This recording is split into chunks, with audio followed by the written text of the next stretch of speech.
আসসালামু আলাইকুম। এখন চলছে বর্ষাকাল। বর্ষাকালে অনেকেরই একটা প্রবলেম হয়, আর সেইটা হচ্ছে গরুর খাবার নিয়ে অনেক সমস্যায় পড়তে হয়। এর কারণ হচ্ছে এই সিজনে ঘাস তেমন একটা পাওয়া যায় না। এর কারণ বিভিন্ন জায়গায় বন্যা হওয়াতে বা পানি উঠে যাওয়াতে ঘাসের জমি বা ফসলি জমিতে যে ঘাস হয়, এই ঘাসগুলি মারা যায়। এর বিকল্প হিসেবে অনেকেই গরুকে কলা গাছ খাওয়ান। তো এই কলা গাছের উপকারিতা এবং এটা খাওয়ালে কি ক্ষতি হতে পারে বা উপকার হতে পারে, এ বিষয় নিয়ে অনেকেই আমার কাছে জানতে চান। কারণ আপনারা অনেকেই দেখে থাকবেন যে আমরা কখনো কলা গাছ খাওয়াই না।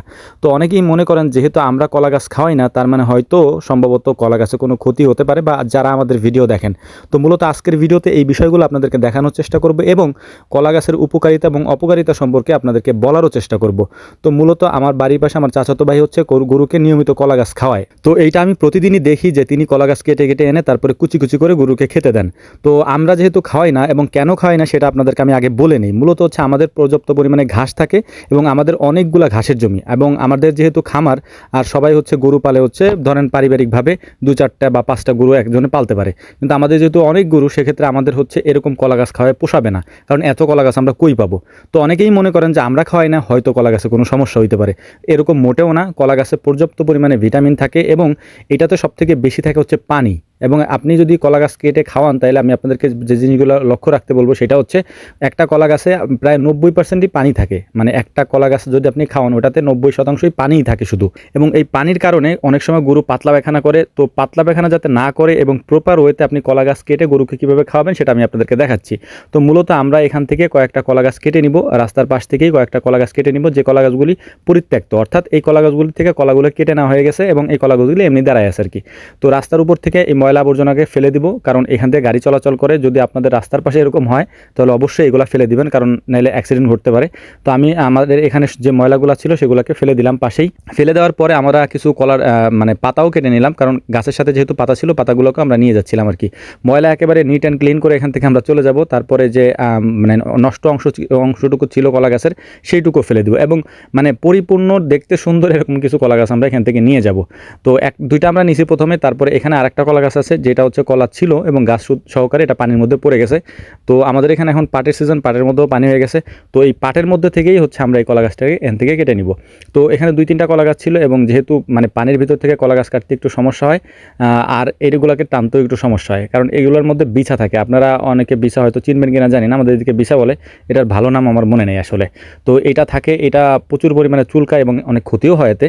তো যাই হোক, আমি আরেকটা কলা গাছ কেটে নিলাম এখান থেকে। নেওয়ার পরে এটারে রাস্তার উপরে ফেলে, তারপর আমার জুতা স্যান্ডেল এখানে ছিল, এখান থেকে উঠায় নিয়ে আমি এই কলা গাছটাকে সুন্দর করে কেটে নিব আবার। তো এটা আমি কিভাবে প্রসেস করে খাওয়াই, হয়তো ভিডিওর প্রথমে কিছু অংশ আপনারা দেখছেন, বাদ বাকি পুরো অংশটা ভিডিওতে আপনি যদি এখনও পর্যন্ত থেকে থাকেন তাহলে হয়তো দেখতে পারবেন। তো এই কলা গাছগুলোকে মূলত আমরা এখন নিয়ে যাব হচ্ছে আমাদের খামারে নেওয়ার পরে এগুলোকে আমরা কী করি সেগুলো আপনাদেরকে দেখাবো। তার আগে আমরা বেশ কিছু কলার পাতাও কেটে নিব এখান থেকে। মানে এই কলার গাছের সাথে যদি আপনি কিছু পাতা দেন, তাহলে এর মানে যে ভেজা অংশটা, মানে ভেজা ভেজা যে অংশটা থাকে, পানির পরিমাণ একটু কমবে আর কি। কারণ কলার পাতায় অত পরিমাণে পানি থাকে না যত পরিমাণে পানি কলা গাছে থাকে মূলত আর কি। তো এখন আমরা কিছু কলার পাতাও এখান থেকে কেটে নিচ্ছিলাম। এটা নেওয়ার একটা কারণ আছে, সেটা হচ্ছে যে যাতে করে ওই কলা গাছটা সরাসরি আমরা না দিই। আমি মূলত আপনাদেরকে বোঝানোর চেষ্টা করতেছি, এটা যাদের একটা গরু, 2টা গরু, 3টা 4টা এরকম গরু আছে, তারা এই বর্ষা সিজনে এই কাজ করতে পারেন। কারণ এখন অনেক বেশি পরিমাণে হচ্ছে খাদ্য সংকট দেখা দেবে আগামী কয়েকদিনের মধ্যেই। যদি একটু বন্যা হয়, বা অনেক অঞ্চলে এখন বন্যা হয়েছে বা পানি হয়েছে, তো এটা একটা প্রবলেম হয়ে দাঁড়াবে অনেকের জন্য। আমাদের জন্য একসময় এরকম হইতো, আমি আগে খাওয়াইতাম যখন আমাদের গরু কম ছিল, তখন আমি এরকম কয়েকটা করে আয়না এনে তারপরে খাওয়াইছি আর কি। বাট এখন আমরা খাওয়াই না, আমাদের পর্যাপ্ত পরিমাণে ঘাস থাকার কারণে। তো আমরা মূলত আমাদের খামারে চলে আসছি। খামারে চলে আসার পরে এগুলোকে আমি নামিয়ে নিচ্ছিলাম এবং কাঁধে করে আমাদের খামারের ভিতরে নিয়ে যাচ্ছিলাম আর কি। তো ভিতরে নেওয়ার পরে আমি আগে থেকে এখানে একটা চট বিছায় রাখছি, যাতে এটার উপরে আমি কাটতে পারি। আর নাইলে এখানে একটা সমস্যা হবে, সেটা হচ্ছে কাদা লেগে যাবে আর কি। আমি যেহেতু পরিষ্কার করে নিয়ে আসছি, তারপরে এটাকে ছোট ছোট টুকরা করে নিচ্ছি আমি, কারণ এটা যদি একেবারে আস্তভাবে দেই তাহলে হয়তো মেশিনের ভিতরে ঢুকবে না। এই জন্য ছোটো ছোটো অংশ করে নিচ্ছিলাম, যাতে করে মেশিনের মধ্যে ঢুকাইতে একটু সুবিধা হয় আর কি। আর একটা জিনিস আপনাদেরকে বলি, অনেকের হয়তো মেশিন থাকবে না, সেক্ষেত্রে আপনারা ছোটো ছোটো পিস করে, আমি ভিডিও শুরুতে হয়তো আমার চাচাতো ভাইয়ের যে ভিডিওগুলো আপনাদেরকে দেখালাম, ওরকম করে কেটে কেটে আপনারা খাওয়াইতে পারেন। সেক্ষেত্রে হয়তো মানে কী হইতে পারে, মানে একটু মিক্স করতে আপনার একটু সমস্যা হতে পারে। এই জন্য হচ্ছে আমরা আমাদের মেশিনে কেটে নিব আর কি। তো ছোটো ছোটো সাইজ করে নিছি, এখন এগুলাকে আমি আমাদের চপার মেশিনে কেটে নিব। তো এগুলাকে আমি কীভাবে দিচ্ছি আপনারা হয়তো দেখতে পাচ্ছেন। পাচ্ছেন ভিডিওতে ছোট ছোট অংশ করে নিছি, এটাকে আমি মেশিনের ভিতরে দিয়ে দেওয়ার সাথেই একটা বড় বড় অংশ বেরোচ্ছে আর কি। যেহেতু এটা টুকরাগুলো বড় থাকে তাই একটু বড় বড় বেরোচ্ছে। তো এই সাইজটাই মূলত আমাদের দরকার। আমি কলার পাতা এবং এইটা সহ দিচ্ছি এই কারণেই যাতে এটা মিক্স হয়ে একবারেই বের হয়। তো এইটা হয়ে যাওয়ার পরে মূলত আমরা আজ কী করব সেটাও আমি আপনাদেরকে দেখাচ্ছি ভিডিওর মাধ্যমে।